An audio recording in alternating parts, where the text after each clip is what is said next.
Hello everyone, स्वागत है आपका मेरे चैनल में। तो आज मैं बनाने जा रही हूँ तरोई की बहुत ही टेस्टी सी सब्ज़ी, जिसके लिए मैंने यहाँ पर एक रफली चॉप प्याज लिया है। प्याज मीडियम साइज़ का था, इसको मैंने रफली चॉप किया और 6 से 7 लहसुन की कलियाँ ली हैं। तरोई मैंने ली है यहाँ पर नंबर्स में 6 हैं और वज़न में ये 500 ग्राम है।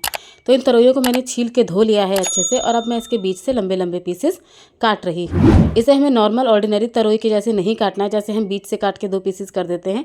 इसे हमें ऐसे ही पूरी तरोई को बीच से काट के इसके पीसेस बना लेने हैं। तो ये पीसेस आप अपने अकॉर्डिंग बड़े या छोटे रख सकते हैं। मैंने यहाँ पर एक तरोई के लगभग 3 पीसेस किए हैं। अगर आप चाहें तो इसके छोटे छोटे और थोड़े 4 पीसेस भी कर सकते हैं, या अगर छोटी तरोई है तो आप इसके 2 पीसेस भी कर सकते हैं। मैंने यहाँ पर तरोई के लगभग 3 पीस किए हैं। मेरी साइज़ में जो तरोइयाँ थी मैंने उसके 3-3 पीसेस किए हैं। अगर मैं इसके 4 पीस करती तो ये बहुत ज़्यादा छोटे छोटे हो जाते, इसलिए मैंने 3-3 पीस में काटा है। तो अब मैंने यहाँ पर सारे लंबे लंबे पीसेस को बीच में से इसको ऐसे हमें कट कर लिया। जैसे हम करेलों को भरते हैं ना, वैसे ही इसे हमें बीच से कट कर लेना है। तो हमें सारी तरोइयों को इसी तरीके से बीच से कट करना है। बस ये ध्यान रखना है कि कट बहुत ज़्यादा डीप ना हो, नहीं तो तरोइयाँ जो हैं वो 2 पीस में डिवाइड हो जाएंगी। तो यहाँ पर मैंने सारी तरोइयों को कट करके बीच से रख लिया है। तो चलिए अब हम इसकी स्टफिंग बनाते हैं। स्टफिंग के लिए मैंने यहाँ पर प्याज लहसुन पहले ही पीस लिया था। अब इसमें मैं डाल रही हूँ 1 चम्मच हल्दी पाउडर, 1 चम्मच मिर्च का पाउडर, 2 चम्मच धनिया का पाउडर, 1 चम्मच किचन किंग मसाला, आधा चम्मच गरम मसाला, 1 चम्मच आमचूर का पाउडर, और इसमें मैं डाल रही हूँ नमक स्वाद अनुसार। आमचूर और नमक ये आप अपने टेस्ट के अकॉर्डिंग डालिए कि आपको कितना खट्टा पसंद है।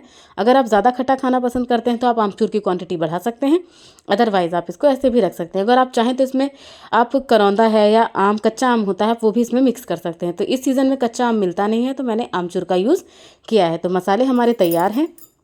तो चलिए अब हम इसको तरोई में भरते हैं। तो इस तरीके से हमें तरोइयों को अपनी सारी भर लेना है। तरोइयों को हमें बहुत ज़्यादा नहीं फैलाना है, नहीं तो ये बीच से टूट जाएंगी।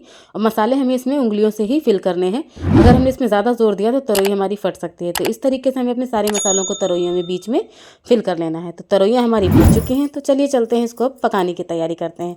तो इसके लिए मैंने यहाँ पर 1.5 टेबल स्पून तेल लिया है। तेल की क्वान्टिटी इसमें थोड़ी सी ज़्यादा रहती है, क्योंकि हमारे जो मसाले होते हैं उसको पकने के लिए तेल की ज़रूरत भी होती है।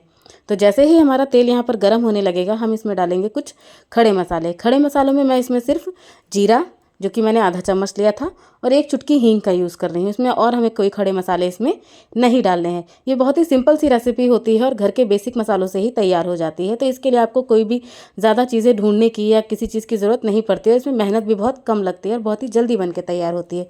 तो जीरा और हींग जैसे ही भुन जाएंगे, हम इसमें अपनी तरोइयों को एक एक करके ऐड कर देंगे। तरोइयों को हमें एक साथ जैसे हम सारी सब्जियों को डाल देते हैं वैसे नहीं डालना है, एक एक करके ही डालना है, नहीं तो तेल जो है वो ऊपर को उछलने लगेगा। सारी तरोइयों को डालने के बाद इसे हमें हल्के हाथों से मिक्स कर देना है, ताकि तरोइयों में तेल जो है वो अच्छे से मिक्स हो जाए। तो हमें इसको बहुत ही हल्के हल्के हाथों से चलाना है, और चलाने के बाद इसको हम ढक करके कम से कम 5 मिनट के लिए पकने के लिए रख देंगे। तो इसको हम ढक देंगे और 5 मिनट बाद इसे हम खोल के दोबारा से देखेंगे। 5 मिनट हो चुके हैं, तो एक बार हम फिर से अपनी सब्जी को कलछुल से चला देंगे। सब्जी को इसलिए हम चलाएंगे क्योंकि तरोई जो होती है वो थोड़ा सा पानी रिलीज़ करती है।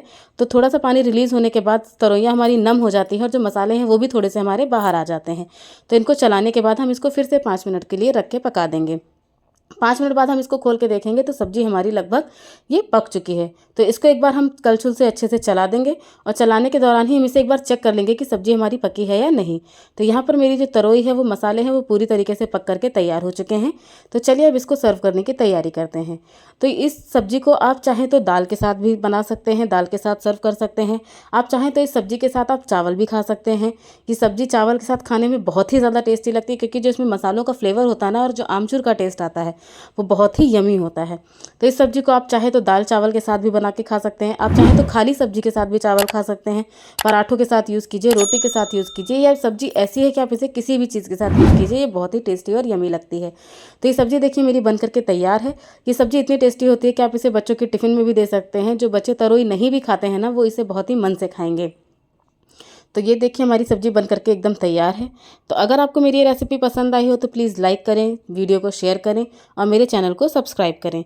और अगर आप मुझे फेसबुक पे या इंस्टा पे देख रहे हैं तो मेरे पेज को फॉलो करें। तो मिलते हैं नेक्स्ट वीडियो में, तब तक के लिए बाय बाय।